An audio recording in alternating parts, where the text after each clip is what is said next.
भी डलिया में एक जगह भर लिया, सबकी पोटली बनाई, पूरी कुटिया को उजाड़ दिया अपनी को क्रोध में, और सब सामान लेकर के निकल पड़े। कहां?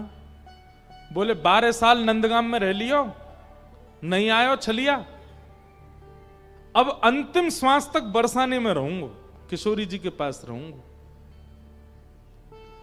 नंदगांव से बरसाना इतना दूर है, 7 किलोमीटर, पता ही नहीं चलती कब पहुंच गए। 7 किलोमीटर भी नहीं है। कई लीलाओं में तो ऐसा आता है कि किशोरी जी अटारी पे चढ़ करके नंदगांव में ये देख लेती हैं लाला क्या कर रहे हैं, ठाकुर जी गौचारण कर रहे हैं, ठाकुर जी को यशोदा मैया क्या कर, पूरे दिन किशोरी जी ऐसी बैठी रहे सज धज के, वहीं ते नंदगांव में देखती रहे, पास ही हैं दोनों।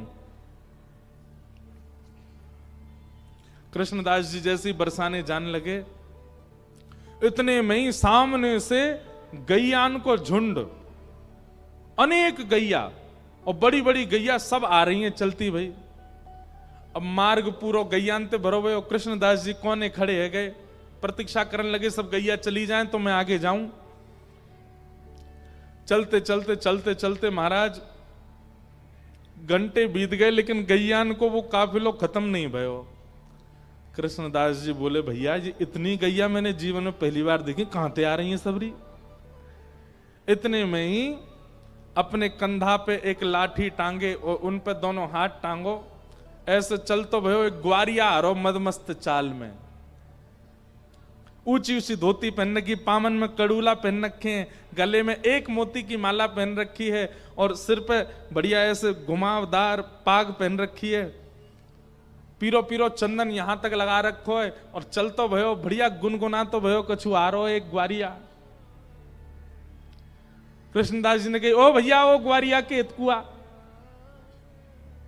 ग्वारिया गयो, कहा बात है बाबा? बोले भैया ही कौन की गैया है, इतनी गैया मैं कब तक खड़ा हूं यहां पे, जी पूरी ना है रही। अरे बाबा जी नंद भवन गैया है, 9 लाख गैया है, खड़े खड़े 2 दिन निकल जाएंगे तो मैं तो पूरी ना होंगी, इतनी गैया है। कृष्णदास जी बोले भैया मैं तो भूखों मरो, पूरा दिन है क्यों कछु खायो ना पियो, पूरे दिन प्रतीक्षा करते रहो, अब ये गैया और आ गई है सामने, अब मैं तो यहीं बैठ रहा हूं, यहीं बैठ के भोजन पा रहा हूं, फिर तब तक गैया चली जाएंगी, फिर जाऊंगा बरसाने। ग्वारिया बोले बाबा कछु खावे को तो महुआ खवाए दो। कृष्णदास जी बोले बैठ जा, तू बैठ जा। और वो ग्वारिया सामने बैठ गया, यहाँ कृष्णदास बैठ गए, पोटली खोली, बढ़िया डली